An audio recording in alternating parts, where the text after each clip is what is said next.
The BMW 2 Series Active Tourer was a car that purists might not have liked, but an awful lot of buyers in Europe did. In fact, they've sold hundreds of thousands of the things, and now it's back with an all new generation. This is the new BMW 2 Series Active Tourer, and it's bigger and bolder in every sense. It's a little bit longer, it's wider, it's taller, it has more interior space, and of course it has much larger grills. But there's much more to this car than a little bit of front end design. Along with the grills, there are some other new features that we're trying to get our heads around BMWs. There's new door handles. These now sit flush like on the i4.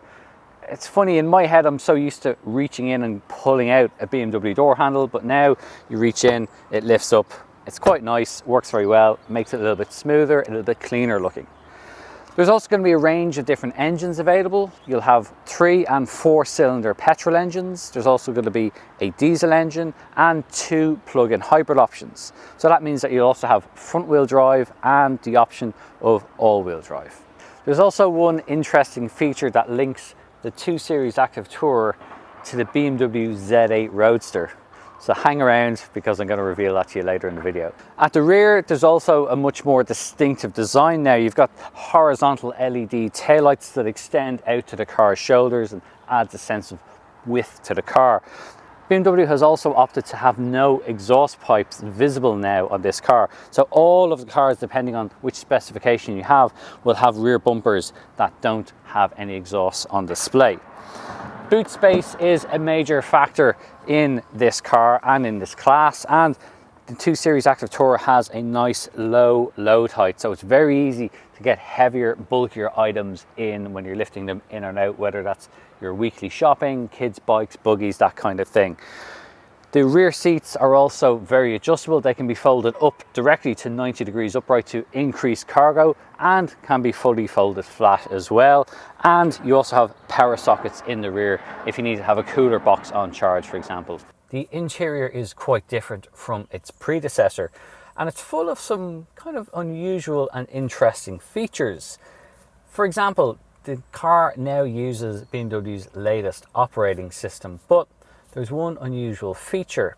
This is the first BMW since the BMW Z8 not to feature an iDrive rotary controller. It was introduced 20 years ago in the E65 7 Series, and every BMW since has had it. But now this car doesn't.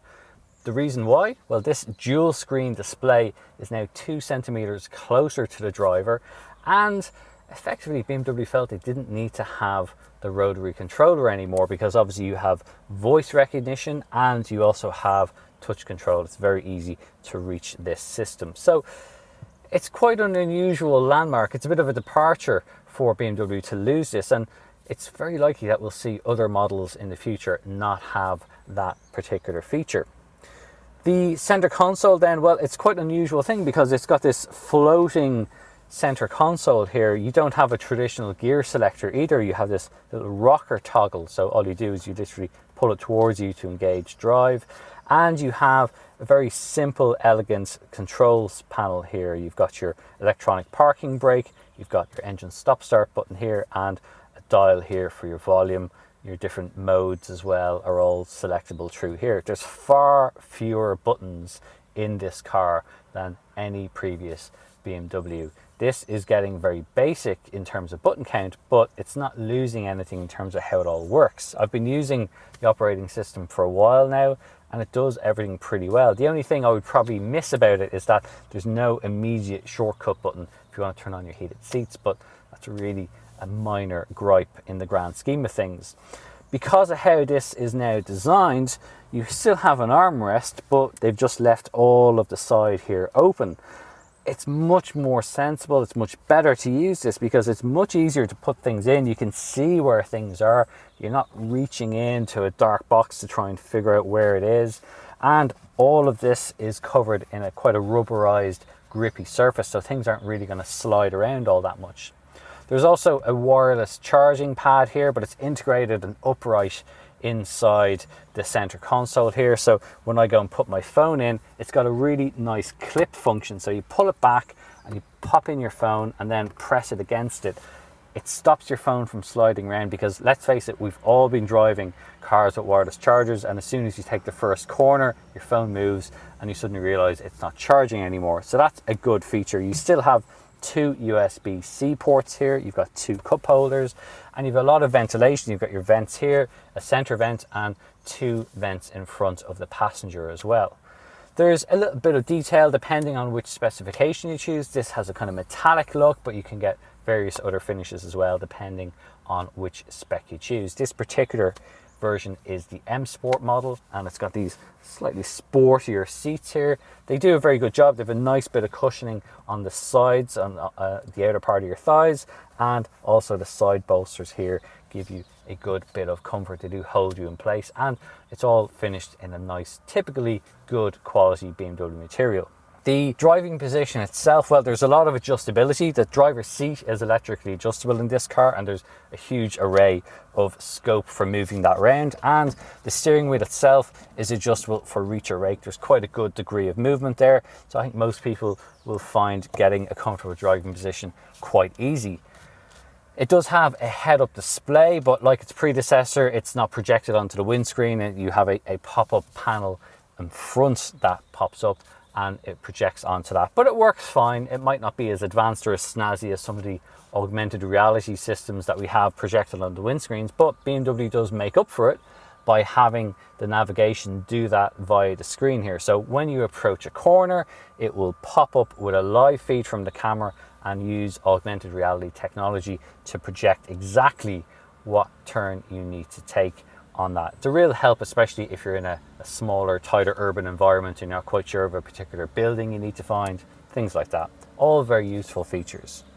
The overall aesthetic of the new operating system with these 2 10-inch displays, well, it looks very slick, it looks very crisp, the graphics are all new. It's a very, very modern look and feel to it, and even the steering wheel now is different. Thankfully, BMW still remain mostly round steering wheels. Obviously, there's the iX, but you get a round steering wheel here. All the controls are very easy. There's a nice tactile feel to them. You do still have paddles, although to be honest, using the paddles in a car like this isn't really something that you tend to do that often. Overall, there's a good sense of quality. Visibility is very good. You've got low windows, you've got a large quarter light here. The windscreen is quite sloped, so it does extend out, so you can't necessarily see the bonnet of the car, but it does give you a very good wide field of view. The A-pillars aren't that chunky either, so it's not doing too much in the way of obstructing objects on the road. Now, when it comes to rear passenger space, a lot of people might think of how the kids are going to fit in, but even adults will have no issue when it comes to sitting in the back here. For reference, I'm 5'9", and I have a very good amount of headroom here. Obviously, I've got a reclinable seat, so I can adjust how upright I'm sitting, and I've got a lot of space in front, so I can just about touch this driver's seat. This is set up for my driving position, so I've got a lot of room here. There's a lot of room because the front seats sit quite high, so it's very easy for me to get my feet stretched out underneath. That's another big plus. And the windows themselves come down quite low, so smaller little ones sitting in the back will still be able to see out, reducing any risk of travel sickness. The middle seat is broad enough and it's quite flat. It's not obviously going to be as comfortable as the outer seats, but even as an adult, you could sit here, and because of the way the center console, the back of the center console is designed, you could still get your feet in there, so you're not straddling a big bulky transmission tunnel. So that's another plus. There's also 2 USB-C charge ports here and rear ventilation. The backs of the seats have some netting here, and the door bins are a reasonably good size as well, so they'll easily accommodate drinks bottles, smaller oddments like that. The 2 outer rear seats have ISOFIX points. They're very easily accessible, and obviously the rear doors open to a pretty good aperture, so if you're a parent and you're having to reach in and strap in a child or take it out, you're not going to be fighting too much trying to get your way around to do that. The rear seat, if you're not using it, you can fold this down. You've got the usual 2 cup holders there as well, so that's kind of handy. But overall, good marks for BMW for what they've done in the back here. It's nice and tall, it's relatively airy, even though there's a lot of black material in here. It doesn't feel in any way claustrophobic, so that's quite good. So that's the practical aspects of the 2 Series Active Tourer explained, but how does it drive? Well, the short answer is it drives better than it needs to. And what I mean by that is this is a family car. It's designed to be practical, functional, great for getting the little people from point A to point B, school runs, all that kind of stuff. That's typically what people want when they're buying a car like this. They want all those functional aspects, but this is BMW, and BMW make driver's cars, so how has BMW made this a driver's car? Well, they've not completely foregone any comfort. It is still quite a comfortable car, rolling over expansion joints. It's absorbs everything very well, and actually in the twisty stuff when we're in the countryside, it does behave itself rather well. Even though this is a tall car, it doesn't roll around in the corners. It's actually quite taut. The whole body control is quite impressive with it, given what this car is.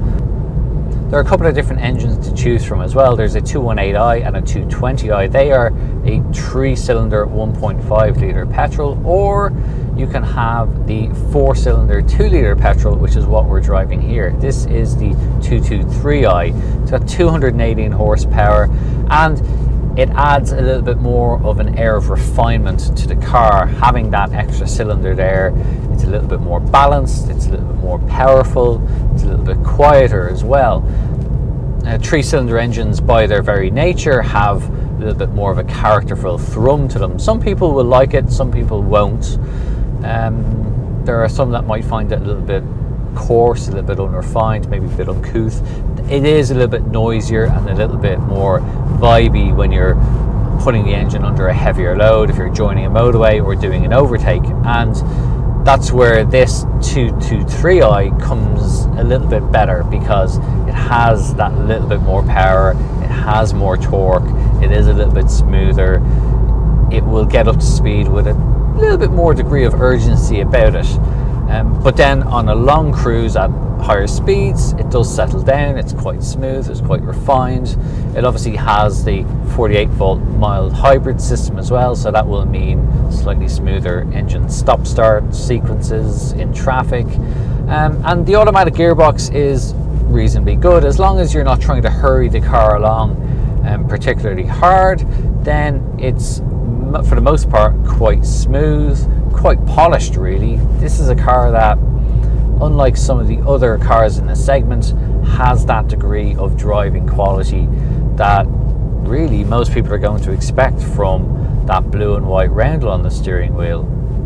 There will also be 2 plug-in hybrid options, and they will provide up to 90 kilometers of battery-only electric driving range, and those could be the real dream ticket for this car, because typically cars like this are doing short urban runs. You know, they're just doing a school run or just commuting to work or whatever it is at the weekend, maybe going to a sports event, and typically they don't cover very long distances in every journey. So those plug-in hybrids with up to that 90 kilometers of driving range could suddenly make this car effectively almost like having an EV, but still having a combustion engine for when you do need that little bit extra, or you need to go a little bit further and you don't want to have the stress of having to think about charging on the move. Now, obviously there are those that will say, well, hey, why don't you just get a full electric? And yes, I would say that if you think you can get away with a PHEV that has that much range, sure, you probably could get an electric car as well, particularly if you can charge that car at home. But I digress. Back to the 2 Series Active Tourer. There are a couple of interesting features as well with this. The BMW's adaptive cruise control is quite good. The assisted driving does quite a good job of helping with lane keep, with adjusting the speed according to the prescribed speed limit that you're in. It's a bit smoother and a bit more slick about how it does all those things. In terms of that refinement on the move, it's easily as quiet as the Mercedes B-Class, which is really probably its most direct rival. So that's our first drive review of the new BMW 2 Series Active Tourer. It's quite an impressive bit of kit, but we'd love to know what you think. So get involved in the comments below and tell us what you think about this car, whether you'd have it or whether you'd rather something like a Mercedes B-Class or something different. If you want to know more about this car, do head over to our website, which is CompleteCar.ie. You'll find a detailed review of this, other versions, and all of its rivals, not to mention pricing and specification. And if you've watched the video this far and you've enjoyed it, please do give it a thumbs up, and don't forget to subscribe if you don't already. For Complete Car, I'm Dave Humphreys. Thanks for watching.